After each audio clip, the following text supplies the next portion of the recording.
father brought his teenage daughter to Lago Perdido for what was meant to be a quiet weekend of fishing. They never came back. Years later, a reclusive man emerged from the woods with a girl and a secret that would unravel everything. The sun pierced the early mist as Karen Morales traced the familiar road through the wetlands. Unaware this drive would be the last time her family was ever whole, the morning sun streamed through the small kitchen window of the Morales family's modest home in San Marcos, Texas. Karen Morales stood at the stove, flipping pancakes, while her daughter Camila hummed softly at the table, her little legs swinging under the chair. The 8-year-old's hair was still tousled from sleep, and she wore a bright yellow shirt with a cartoon turtle on the front. Miguel entered the room with a stretch and a forced smile, rubbing the back of his neck like he always did when something was bothering him. His beard was slightly overgrown, and the circles under his eyes betrayed the restless night he'd had. "Smells great," he said, planting a quick kiss on Karen's cheek. She gave him a look, half weary, half skeptical. "You're up early," she said, handing him a plate. "Got a plan for today?" Miguel hesitated for a beat before replying. "Yeah, I thought I'd take Camila out for some fresh air. Go fishing out by Lago Perdido?" Karen raised an eyebrow. "Fishing?" It wasn't that unusual, but something about the way he said it felt off. They hadn't been out to Lago Perdido in years, and Miguel hadn't touched his fishing gear since losing his job. "We could use a day out," he added quickly. "Just me and her. I need the time, and she could use a break from those cartoons." He smiled at Camila, who immediately lit up. "Really? Just us?" she asked excitedly. "Yep," Miguel nodded, pouring himself a coffee. "We'll pack snacks, bring the old tackle box," maybe stirring her coffee slowly. There had been no mention of a trip the night before, and something in Miguel's tone carried a weight she couldn't place. "You're sure you're okay?" she asked. "You've been distant lately," Miguel sighed, leaning on the counter. "It's just this job stuff. I feel useless, Karen. You've been holding everything together while I spiral.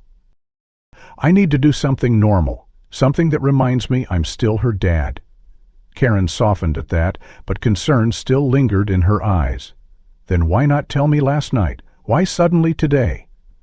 "I didn't want to overthink it," he said. "Just felt like today was the right day. Besides, the weather's perfect." Karen looked out the window. Clear skies, a gentle breeze. He wasn't wrong. But the timing still nagged at her. "You'll take your phone?" "Of course. And take exactly where you'll be." He gave a vague nod. "Lago Perdido, somewhere near the North Inlet." She pressed further. "That's a big area, Miguel. Can you be more specific?" He hesitated again. "I'll drop a pin when we get there." Karen didn't like vague. Vague was unlike Miguel. He was usually meticulous, especially when it came to Camila. Still, she didn't want to discourage him if this was his way of trying to reclaim something he felt he'd lost. "Okay," she said softly. "But be careful, and please, just check in, Camila. It's a fishing day." The girl dashed out of the kitchen, her bare feet thumping up the stairs. Miguel stood up slowly, his expression faltering as soon as she was out of sight. "Thank you," he said to Karen under his breath. "I know things haven't been easy." "We'll get through it," she replied, touching his hand. "But don't make me regret letting her go." "You won't," he said too quickly. 15 minutes later, Miguel's old Toyota truck was packed with a cooler, fishing rods, a sun hat for Camila, and a well-worn tackle box he hadn't touched in over a year. Camila climbed into the passenger seat, practically vibrating with excitement. Miguel started the engine and waved at Karen standing at the porch, her arms crossed tightly across her chest. She didn't wave back, just stood there, watching until the truck disappeared down the dusty road. In the truck, Camila chattered about turtles and what kind of fish they might catch. Miguel listened quietly, nodding and smiling, but his eyes stayed fixed on the road ahead. The further they drove, the more remote the surroundings became. Cell service bars flickered in and out. He didn't mention that they wouldn't be going to the North Inlet, that he had another spot in mind, more secluded, less likely to be stumbled upon. "Is it far?" Camila asked, noticing the unfamiliar trees and widening marshes. "Not too far," Camille said, managing a calm tone. "Just a special place, one I've been meaning to take you to." Karen spent the rest of that morning pacing. She checked her phone every few minutes, watching the clock. Noon came, then 1 p.m., then 2. No pin, no call. She texted off. Maybe he forgot. Maybe they were just having fun. But by 4 p.m. a tight coil had formed in her stomach. Something wasn't right. She called, no answer. And despite the sunshine outside, Karen felt a chill seep into her bone. The sun dipped below the horizon, and the air in San Marcos took on the lazy warmth of early summer evenings. Karen Morales stood in the front yard, arms crossed, staring down the road as the light faded and the sounds of crickets filled the growing silence. Her phone buzzed with a reminder, 6:45 p.m. She had set it earlier to check if Miguel had messaged. There was nothing. No pin drop, no missed call. Emotional photo of Camila holding a fish with that proud little grin. She walked back inside, checked her phone again while pacing the kitchen, then placed it face down on the counter in frustration.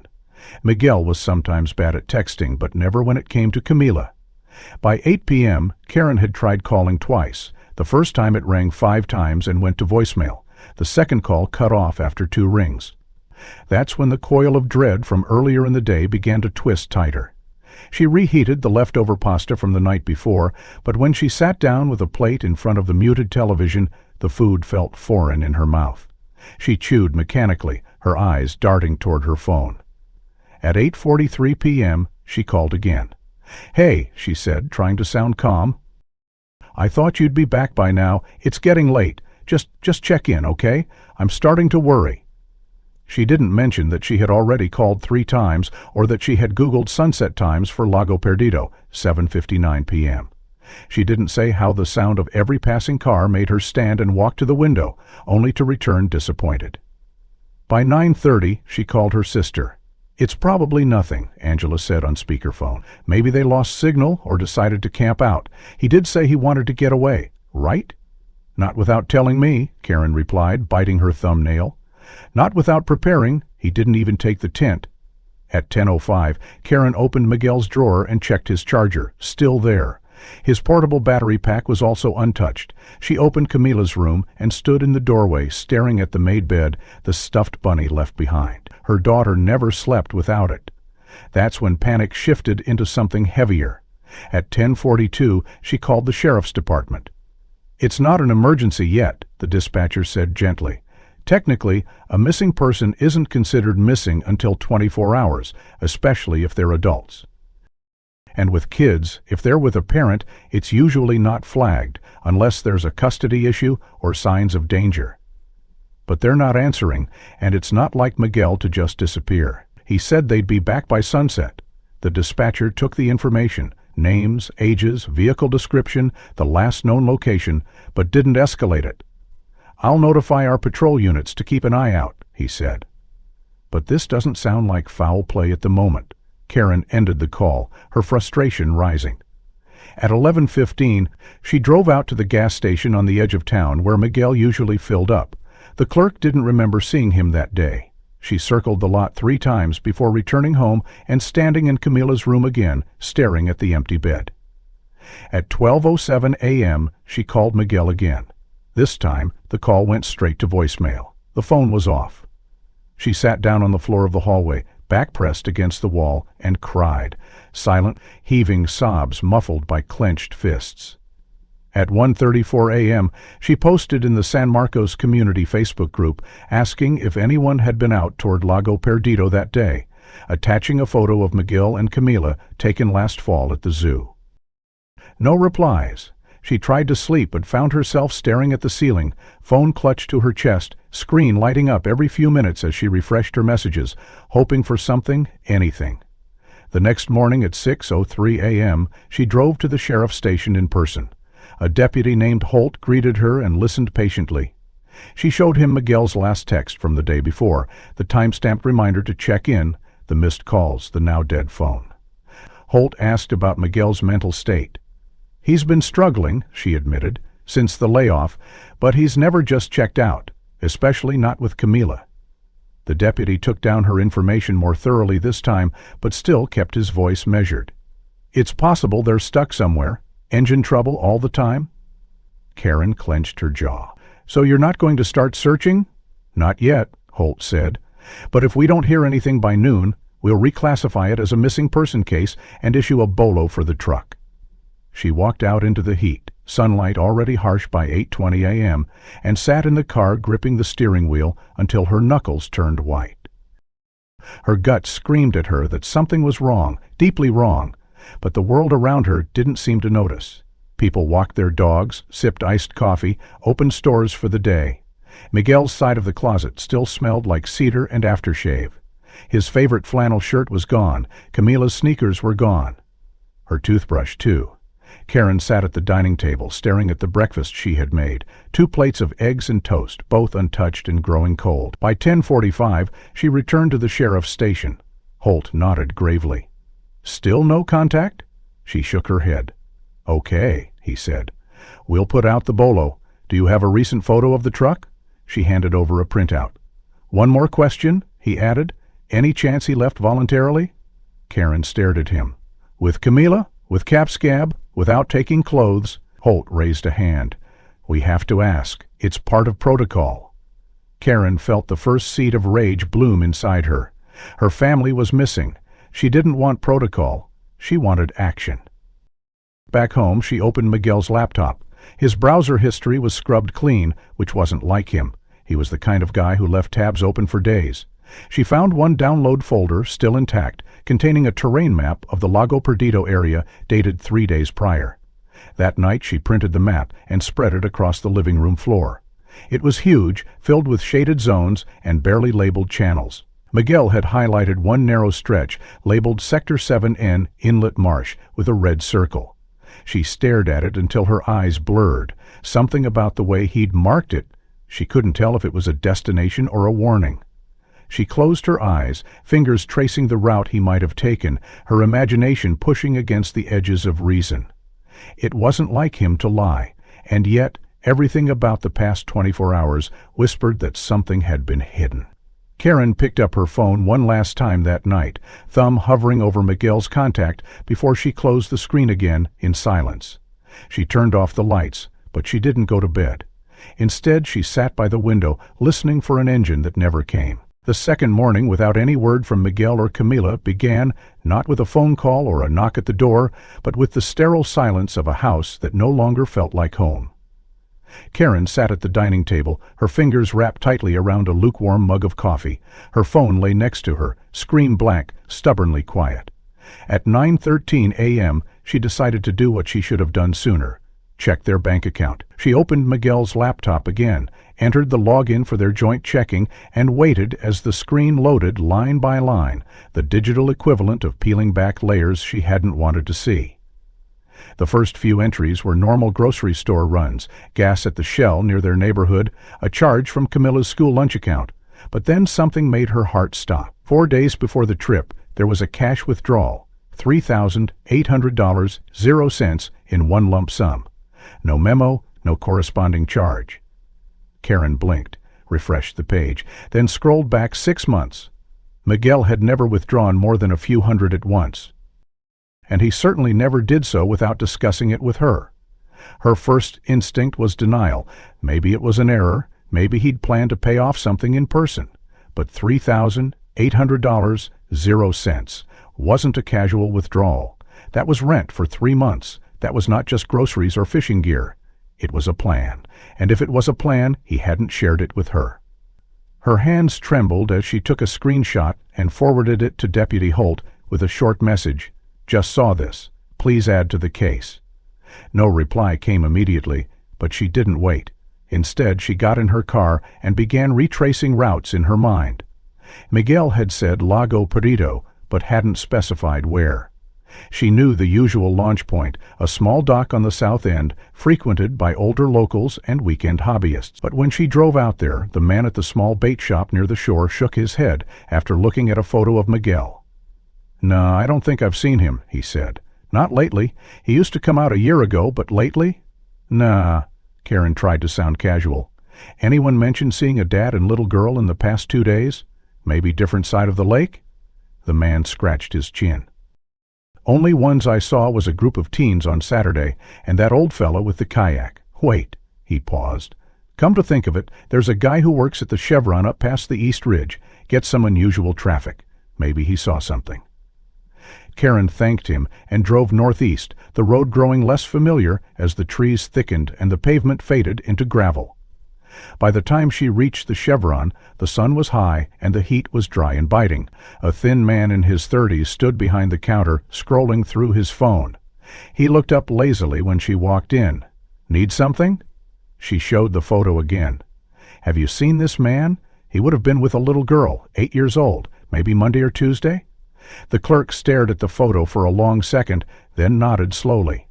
Yeah, I think so. Tuesday afternoon. Big old Toyota, kind of beat up." He filled up and bought 2 bottles of water and some jerky. Karen's heart pounded. "Are you sure?"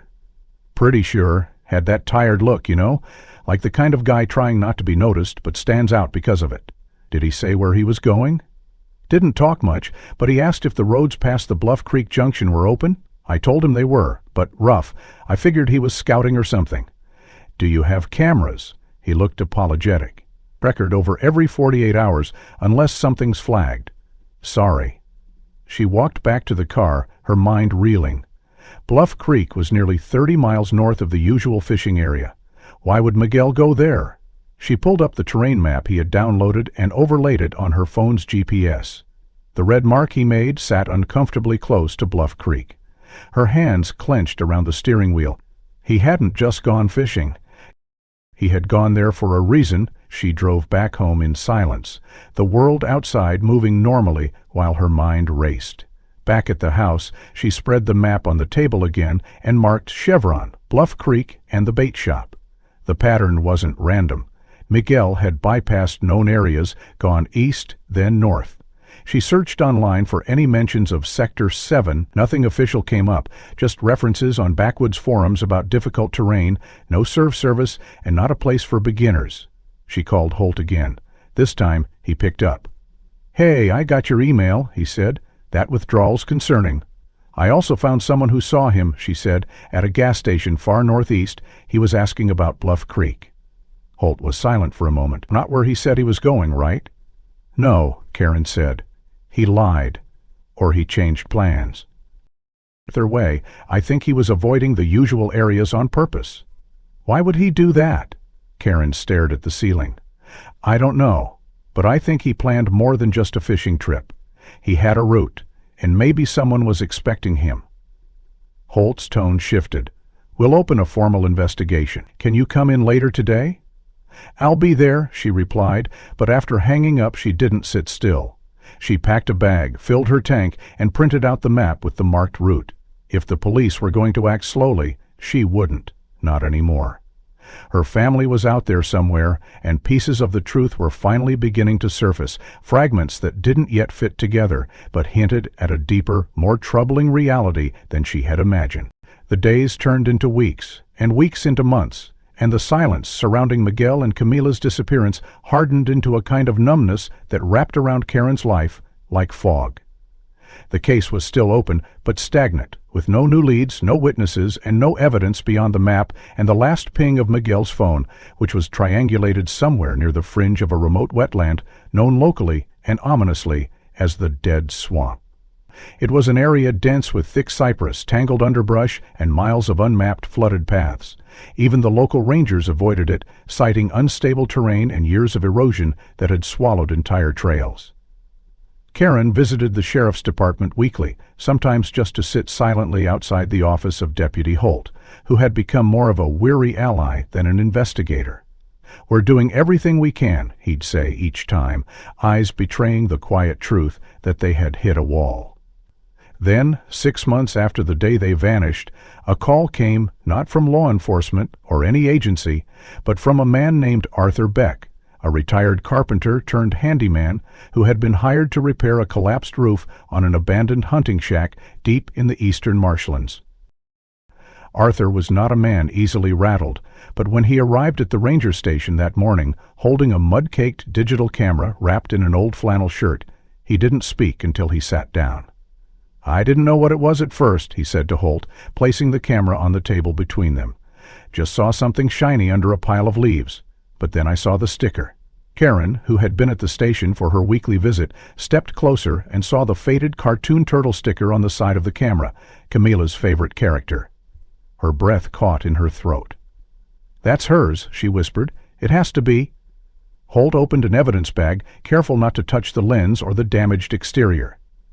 "Where did you find this exactly?" "A good 5, maybe 6 miles from the nearest legal trail. Shack was falling in on itself. I was up on the roof when I saw something reflecting light behind a downed log." Karen stared at the camera, her hands clenched into fists. "That about the memory card?" Holt nodded. "We'll get our tech team on it." It took less than an hour for the technician, a soft-spoken woman named Lynn, to recover the contents. She inserted the card into her laptop, launched the File Explorer, and slowly opened the folder labeled DCIM.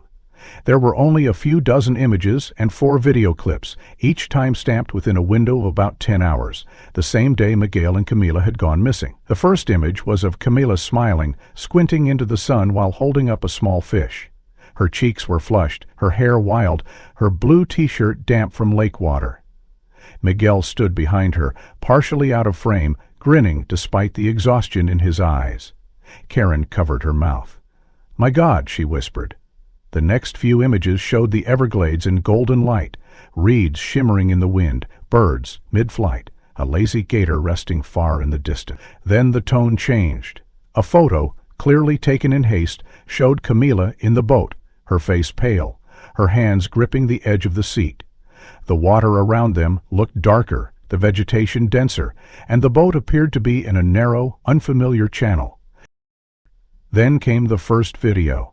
It started with Miguel adjusting the camera on a makeshift tripod. His voice was low but calm. "All right, we're going to check this passage real quick. Shouldn't take long." Camila's voice followed, unsure. "Dad, are we lost?" "No, baby," he replied. "Just off course a little, but we're fine." The footage was shaky, the boat rocking slightly as they moved. Karen watched, her nails digging into her palms.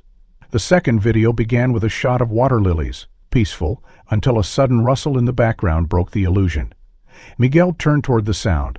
A voice, distant but aggressive, echoed faintly through the trees, speaking in Spanish. "No me importa, hazlo hago." Another voice, lower, barked something back. Miguel quickly pushed the camera down, the frame now showing only Camila's feet. His whisper was caught in the mic. "Stay down. Don't make a sound." Karen leaned forward as the tension in the room thickened. The third video was brief, under 2 minutes. The camera had shifted slightly, tilted at an odd angle, possibly bumped. From the angle, the viewers could see the outline of a crude dock, partially obscured by reeds. On it, 3 men were unloading large black-wrapped packages from a boat. One man paced nervously with what appeared to be a radio. Another held something long and metallic. Miguel's voice barely registered. "We need to go, now." The fourth and final video began in chaos. The boat shook violently, Camila screamed, and the sound of Miguel's voice turned urgent. "Run, Camila, run!" The camera tumbled off its mount, catching flashes of sky, trees, and then water. The screen went black. The room sat in heavy silence.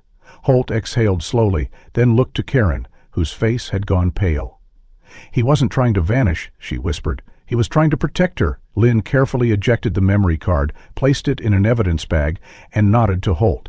"We can enhance the audio, maybe clean up the faces in that last scream." The image of her daughter's terrified scream etched in her mind. Something else, buried in the corners of that video, began to stir in her memory, something she couldn't quite place yet, but that felt urgent. She stood, walked to the door of the tech room, and paused, her voice low but steady. "I need to go back out there." Holt rose to intercept her. "Karen, we're going to handle this now. This changes the entire scope. It's no longer a missing persons case, it's potential homicide. Possibly trafficking." "I understand," she said, eyes fixed ahead. "But I know my husband. I know how he thinks. And if he told Camila to run, he had a plan. That means there's still a chance." She didn't finish the sentence. She didn't need to. Holt nodded slowly, knowing from her tone that she was already halfway out the door. 3 days after the camera footage was recovered, a new search was authorized to sweep the area surrounding the dead swamp, specifically Sector 7N, where the last known image of Miguel and Camila had been captured. Forensic teams, airboats, and K9 units converged at dawn, guided by the GPS data extracted from the camera and the terrain map Karen had clung to for months. Karen stood silently at the edge of the dock, where search teams departed, her eyes fixed on the fog rolling over the water. Deputy Holt walked up beside her, clipboard in hand. "We've narrowed the perimeter to a 2-mile radius around the channel seen in the video. If there's anything left, we'll find it." Karen didn't reply, but when Holt offered her a radio and a bulletproof vest, she took them without hesitation. Hours passed under the oppressive humidity, each minute filled with the low whine of engines and the bark of distant dogs. Then, at 2:41 p.m., a call crackled over Holt's radio.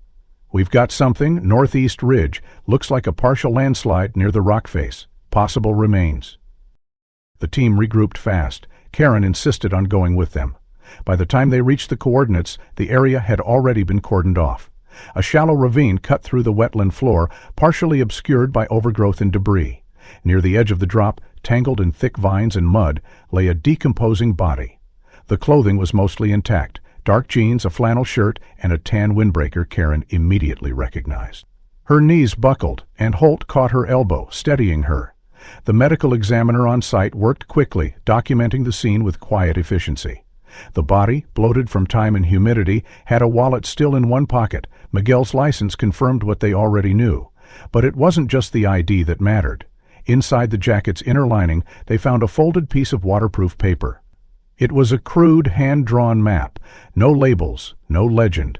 Just jagged lines representing waterways, arrows pointing in sharp angles, and one spot near the top, right circled and written in shaky block letters. P-O-U-T-O, SEG. Karen stared at it for a long time. "Blind point," she whispered. "What does it mean?" Holt stepped closer, frowning. "Could be a dead end, or a nickname. Sometimes smugglers use codes like that." "He was headed there," Karen said. "He marked it. He wanted someone to find it. Maybe even Camila." The TAC team scanned the map into their system. Back at the ranger station, they ran the images from the camera through a state database, cross-referencing the timestamp and the frame showing the 3 men at the dock.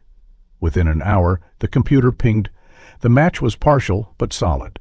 One of the faces, blurred partially in profile, matched a suspect from an old DEA case involving a cartel and smuggling route that had been dismantled 3 years earlier. "Name's Diego Navarro," Holt read from the case file. "Lower-level guy, logistics, slipped through during the arrests, last known to operate in Louisiana." Karen leaned over the screen. "What was the product?" "Cocaine," Holt said. "But there were whispers they moved people too. No hard evidence, though." Karen's voice dropped. "Camila saw those men?" Holt nodded grimly. "So did Miguel." The camera footage took on a darker weight. Miguel hadn't simply stumbled upon something illegal. He had likely recognized what he saw and understood the danger immediately. Karen asked to review the last video again. They dimmed the clip with enhanced audio. This time, after slowing the footage by 50% and adjusting the background noise, a new detail emerged. A fourth voice, distant but distinctly distinct, calling out coordinates in Spanish. Clash of Cuatro Dos, Punto Ciego. Hale paused the clip. They were referencing that same name. Punto Ciego isn't just a nickname. It's a drop site. Miguel knew, Karen said. He followed them. Or maybe he was led there. She paced the room, her thoughts catching fire. He wasn't trying to hide from me. He was trying to stop them. Hale frowned. That kind of action gets people killed. Karen nodded slowly. It did. Forensics confirmed that Miguel's injuries were consistent with a fall, but also noted lacerations on his arms and a fractured wrist that occurred before death, suggesting he may have been fleeing or struggling before tumbling into the ravine. They also found traces of dried blood that didn't belong to him on the torn fabric of his shirt. DNA analysis was pending. Holt called in a liaison from the DEA, and within 24 hours, a federal task force was reviewing the footage. A tactical map was drafted from Miguel's sketch, overlaid with satellite imagery of the Everglades. This entire sector has been under suspicion for years, the DE agent said. Bullet every time we've tried to infiltrate. The place is empty, cleaned out before we even get close. Karen narrowed her eyes. Because someone's warning them. The agent didn't deny it. We have a leak, or they've got eyes in places we don't. That's why Miguel's footage is so valuable. It places them at a dock with packages and weapons. That's enough to reopen the case. Karen clutched the printed stills in her hand, turning at one frame that showed Camila's small face, turned in fear. I need to go there, Holt immediately protested. Absolutely not. It's active and dangerous. If this is a known trafficking path, then I need to see it, Karen said. For her, for him. He died trying to uncover the truth. I'm not going to stop here. The room fell into silence. No one had the right words to counter the grief in her voice. The side would walk out.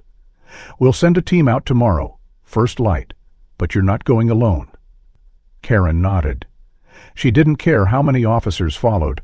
She was going back to that blind point, back to where Miguel had tried to finish something and where, just maybe, Camila had once been. The night before the scheduled tactical sweep of Punto Ciego, Karen lay on the living room floor, surrounded by maps, old photos, and copies of Miguel's emails she had painstakingly downloaded and printed from his laptop. Most of the documents were mundane, newsletters from Camila's school, job applications responses, bills, but one exchange stood out. It was a brief, vague thread from a sender simply listed as Santi, dating back nearly a year before Miguel lost his job. You still think about it? Santi had written. The things we saw? Miguel's reply was short. Some things never leave you. Karen searched through Miguel's contacts, social media messages, anything that could give her a full name. One old photo finally gave her a lead. It showed Miguel and a tall, scruffy man with tattoos along both forearms standing in front of a rusted van labeled Gutierrez Construction. She remembered that guy. He had come to their house once, years ago, to help Miguel move a washing machine. Santiago Gutierrez. She had barely spoken to him. Miguel had once told her they worked together on a construction site in Laredo back in 2008. Karen typed the name into public records. The results were scarce. No recent address, no employment, but one arrest record from 2013, suspected involvement in a meth distribution ring along the Gulf. Charges had been dropped due to sufficient evidence, but the notes mentioned DEA surveillance. Karen showed the report to Holt.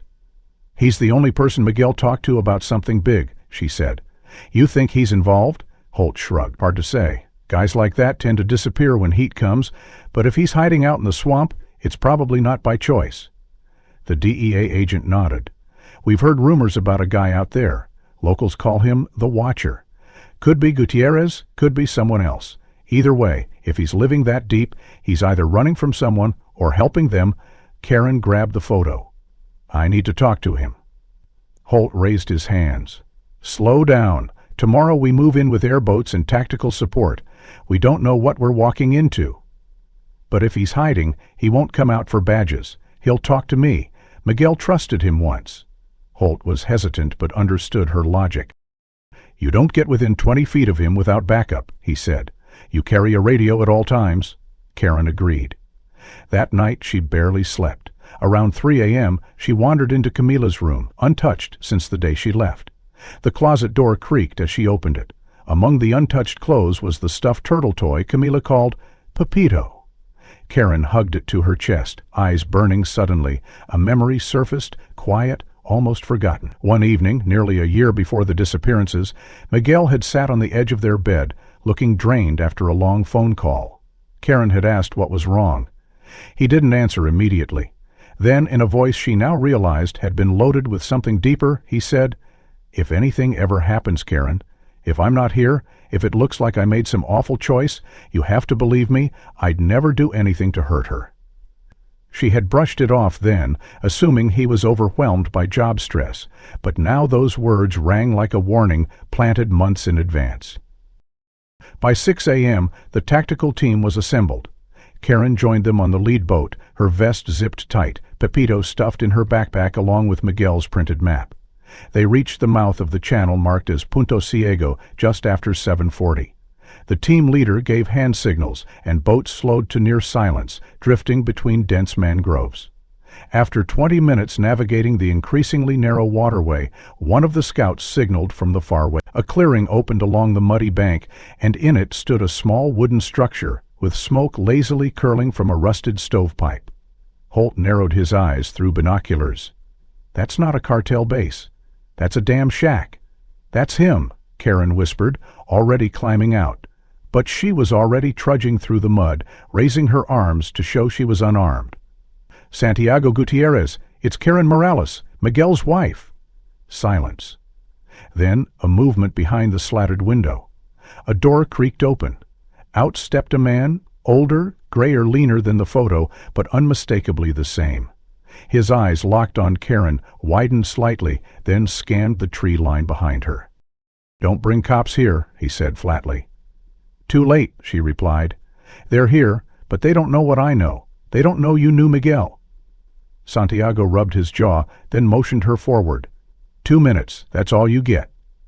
Karen stepped inside the shack. It smelled of damp wood and sweat. Tools hung on nails. A radio sat unused in the corner. 2 minutes, he muttered, or desperation.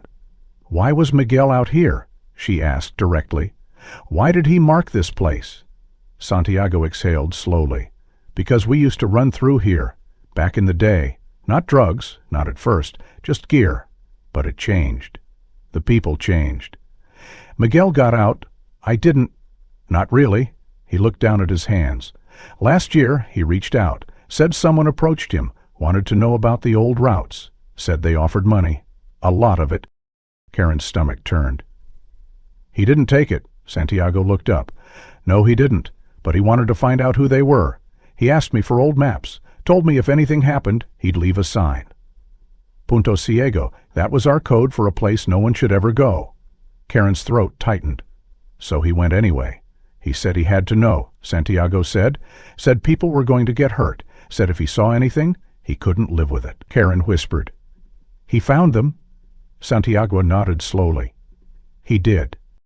It had been just under 48 hours since Karen had walked out of Santiago Gutierrez's cabin, her heart racing with a volatile mix of grief and clarity.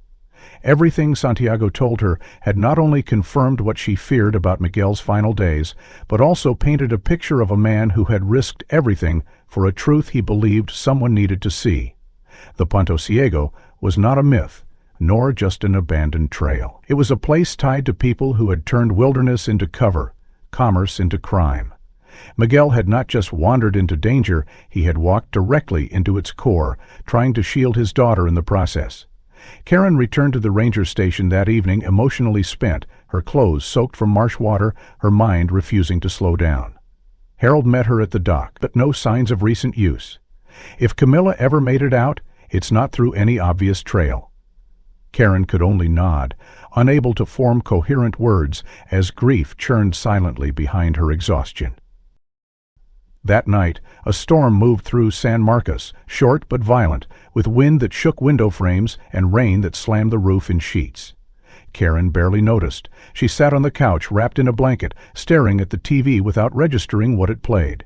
At 7:12 the next morning, just as the sky began to shift from gray to dull pink, a call came through the sheriff's department line. The dispatcher answered with routine efficiency until the voice on the other end spoke slowly and deliberately. "I have someone with me, a girl, says her name is Camila Morales. She asked me to take her to the police, says her father is dead." The man gave no name, no backstory, just a location 2 blocks from the station at a church parking lot. Holt was alerted immediately. By the time he and another deputy arrived, the sun had barely cleared the rooftops. They found a beat-up pickup truck parked near the rear entrance of the church. The engine was running. An older man, weathered and thin with a long gray beard, stood leaning against the door. When Holt approached, the man raised a hand in peace and opened the passenger's side. There, huddled under a threadbare blanket, sat a teenage girl, mud-caked shoes, sunburnt skin, hair tangled around a face that looked both unfamiliar and deeply known. Her eyes, those same sharp sky-colored eyes Karen always said were her father's, lifted slowly toward the uniformed men. "I'm Camilla," she said, voice raw and raspy. "Camilla Morales." Holt stepped back. The other deputy radioed for medical. "Where did you find her?" Holt asked the old man. He shrugged. "She was walking along a back trail near Jackson's Creek. Looked like hell. Said she'd been hiding. I didn't ask more. Just did what she asked." "What's your name, sir?" Holt prompted. The man shook his head. "Doesn't matter. Just tell her mother she's safe now." Then he climbed back into his truck and drove off without another word. Camilla was taken immediately to the station's small infirmary room where paramedics assessed her. She was dehydrated, bruised, and clearly underfed, but otherwise stable. When Karen arrived 20 minutes later, she nearly collapsed. She rushed into the room, the moment slowed by disbelief. Camilla turned toward her, eyes wide, uncertain at first, and then she ran into her mother's arms with a force that knocked both of them onto the cot.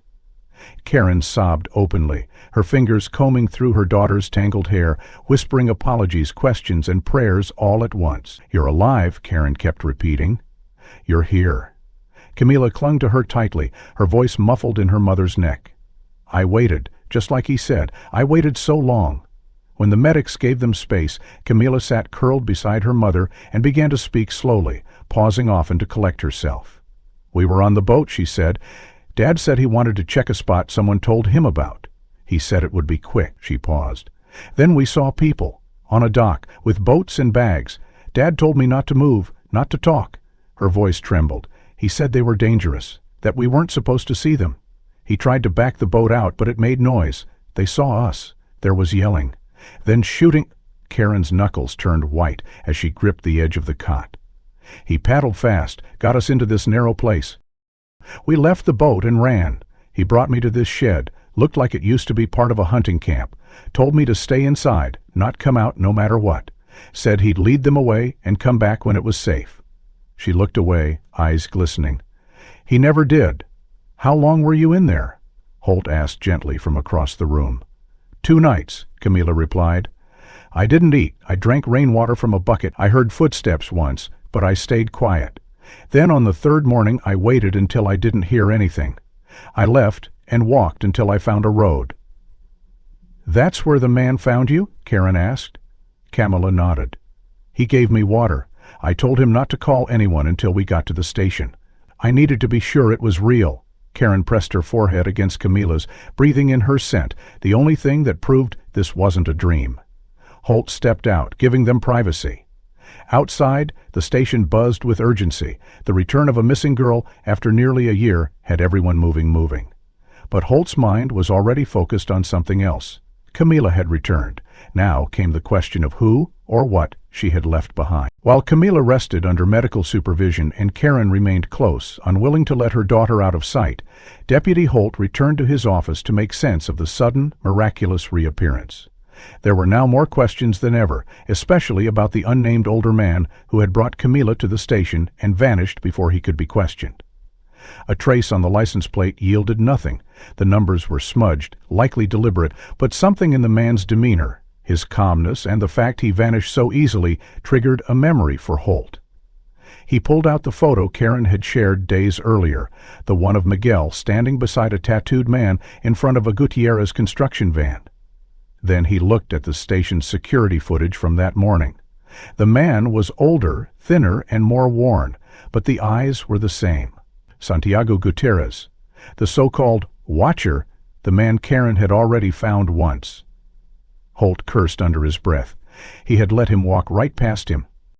But why return? Why help now, after months in hiding? Meanwhile, in a safe room just off the infirmary, Karen sat holding Camilla's hand as her daughter dozed. A nurse brought her water and gently reminded her that investigators would need to speak with Camilla again soon.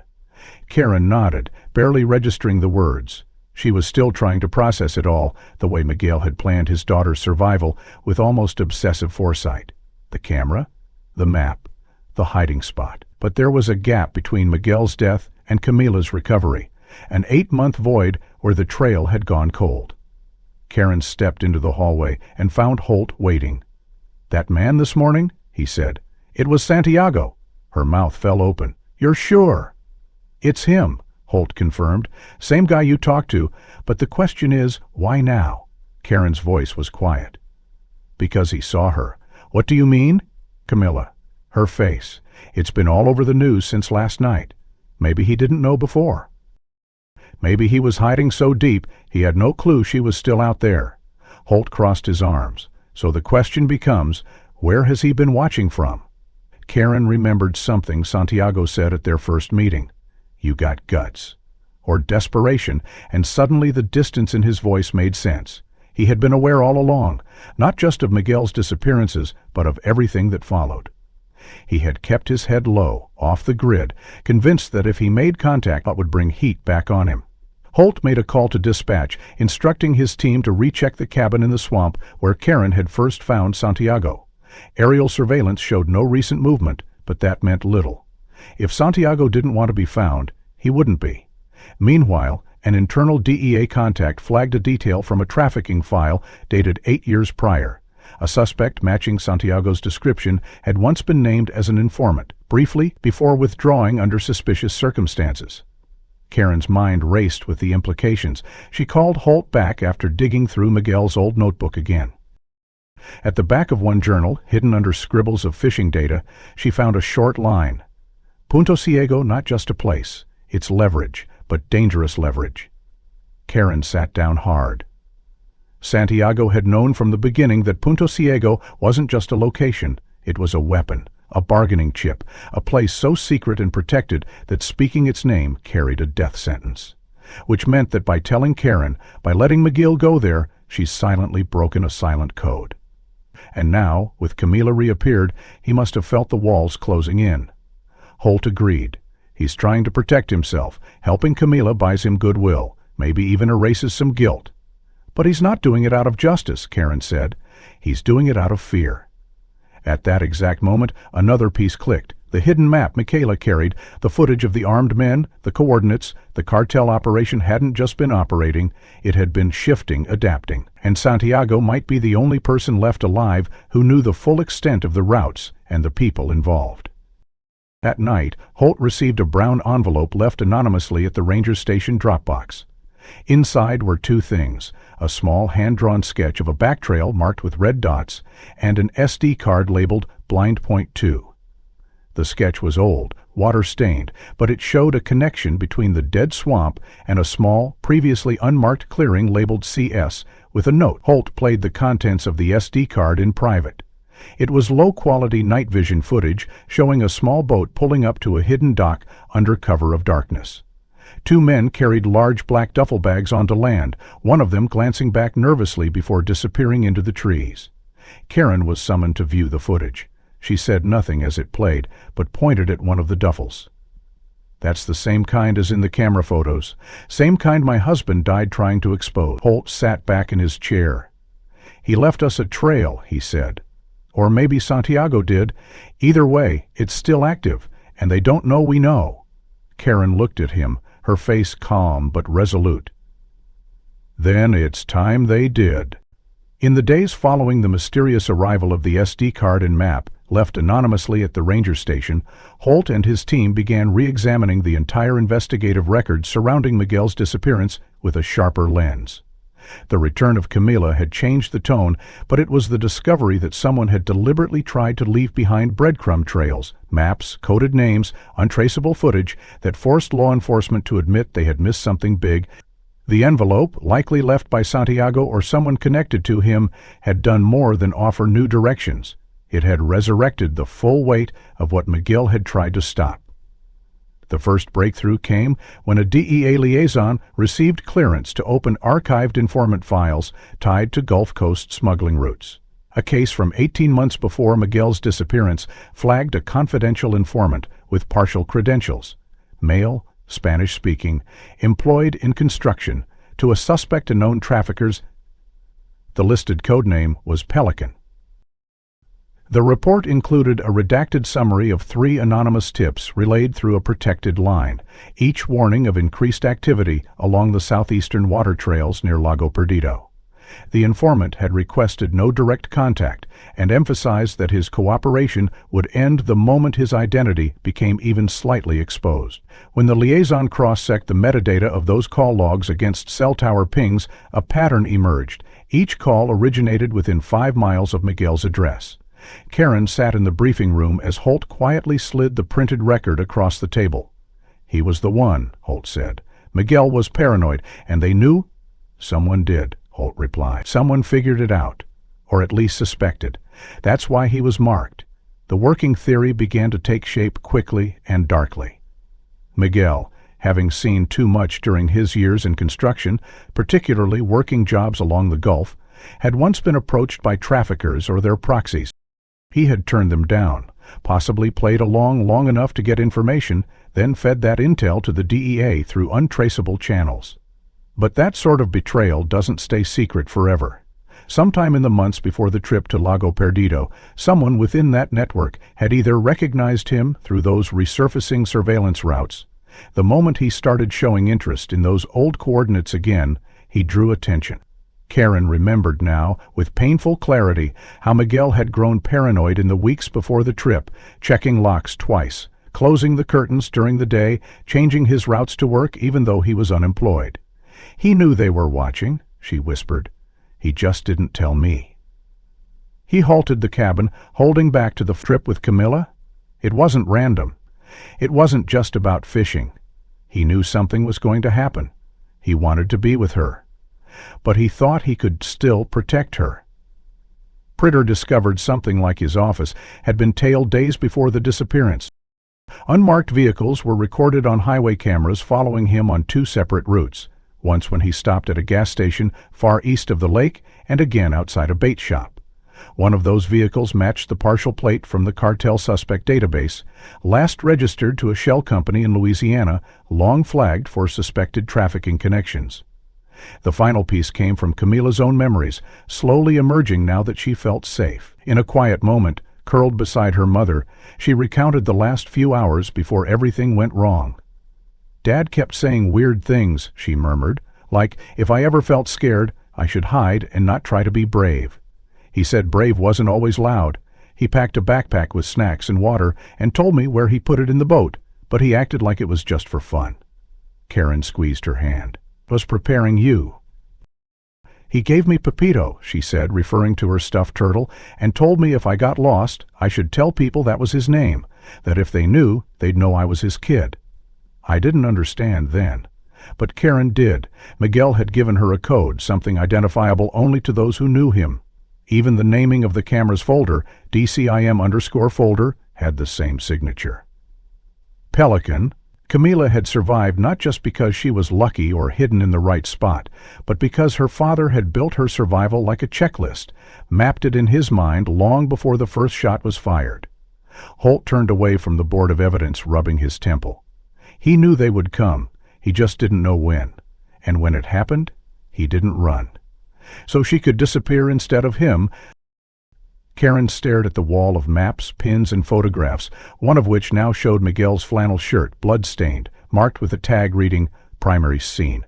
A hero, silent and unsung, killed not in confusion, but in sacrifice. She didn't cry anymore. The grief had transformed into something else, clarity. Camilla's return wasn't the end. It was the beginning of accountability. Holt nodded toward the corridor outside. "The DEA's putting together a joint task force. They're reopening everything from 2014 to now. Every file Miguel touched, every name he might have mentioned." Karen stood slowly. Good, because someone thought they could silence him. But his silence turned out louder than they expected. And it wasn't done speaking yet. 9 years after Miguel Morales disappeared into the heart of the Everglades, the final chapter of his story was written not in whispers or speculation, but in a courtroom, a speculation, and a podium flanked by American flags. The official confirmation of his identity, though already emotionally cemented by Karen and Camila long ago, came through a long directions match that finally aligned a bone fragment found during a secondary excavation with Miguel's gent counter. The delay had been caused by years of fragmented investigation, jurisdictional confusion, and a backlog of unidentified remains stored in a Florida crime lab. But once the final match was verified, the case was reclassified from presumed missing to confirmed homicide, triggering the final closure the Morales family never expected would come with such weight. The funeral took place on a cloudless Saturday morning, attended by state officers, federal agents, local townspeople, and dozens of silent faces who remembered Miguel not for how he vanished, but for what he'd tried to stop.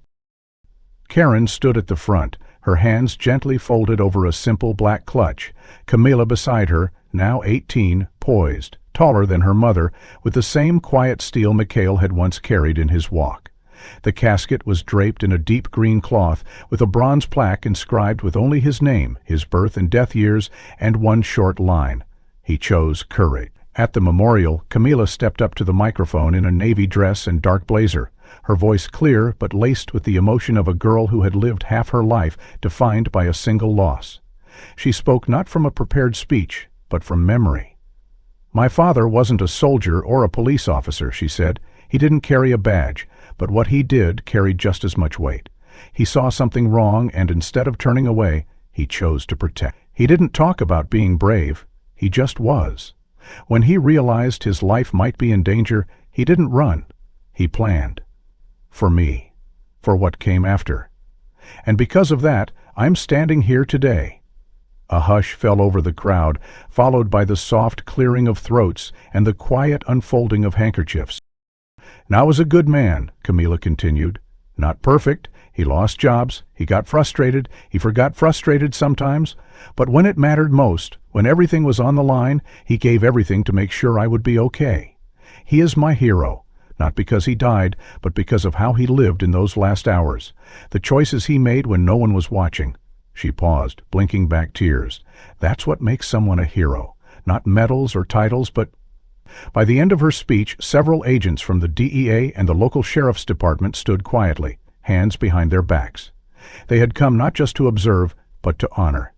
2 weeks later, in a formal ceremony held at the state capitol, Miguel Morales was posthumously awarded the Distinguished Civilian Valor Medal, the highest civilian honor granted to a non-law enforcement individual who aids in a federal operation at risk to their life. Karen accepted the medal, her fingers brushing the engraved gold surface, while Camila stood proudly at her side. The citation read, "For actions undertaken with extraordinary bravery and for contributions that led directly to the exposure and dismantling of a high-level narcotics trafficking network operating in the southeastern United States." The award ceremony also marked the official announcement of a major bust. Over the past 4 months, using Camila's first-hand descriptions, Miguel's old maps, and Santiago Gutierrez's final testimony, before disappearing into witness protection, federal agents had conducted synchronized raids on 12 properties spanning 3 states. 43 arrests were made. 5 major figures from the Gulf-based cartel were indicted on federal trafficking and homicide charges, and 3 law enforcement officers with suspected ties to the smuggling ring were stripped of their badges and pending trial. The location Camila remembered, the hidden dock where she and her father had first spotted the black-wrapped packages, was uncovered again, but this time it was empty. The swamp had been abandoned quickly, as if those running the operation knew their clock had run out. What mattered, however, was what had been left behind. Fingerprints, coded ledgers, a buried hard drive wrapped in waterproof plastic, and several photos matching footage from the digital camera McGann had carried. These fragments, scattered and overlooked for years, finally formed the cohesive narrative he had died trying to build. In interviews following the arrests, Camila, now considered the key civilian witness, appeared on 2 national broadcasts. In each, she kept her words brief, grounded, and focused on honoring her father. "He was never trying to be a martyr," she told one interviewer. "He just wanted to keep me safe. That was always the goal." Everything else came second. Karen, who had chosen not to speak during the national coverage, instead began quietly working with advocacy groups focused on civilian whistleblowers and child trauma survivors. Her mission, she said, was simple: to make sure no one ever had to disappear again before they were believed. In the Morales home, the living room wall was now anchored by a single frame. Inside it was a photo of Miguel and Camila, taken just weeks before the trip, both of them sitting in folding chairs by a small lake, fishing lines in the water, smiling, unaware of what was to come. Next to it hung the medal, encased in glass, and below that a handwritten note in Miguel's script, once tucked in the back of his old notebook, now preserved and centered. "If I don't come back, don't remember me for how I left. Remember me for who I was when I chose to stay. Camila saw it every day before school, before work, before each step forward, and though the pain lingered, so did the clarity. Her father had not disappeared into silence, his voice had simply taken longer to be heard. If this story moved you, make sure to like and subscribe so you won't miss what's coming next. What part of Miguel and Camila's journey struck you the most? And where are you watching from today? Share your thoughts in the comments. We'd love to hear your take.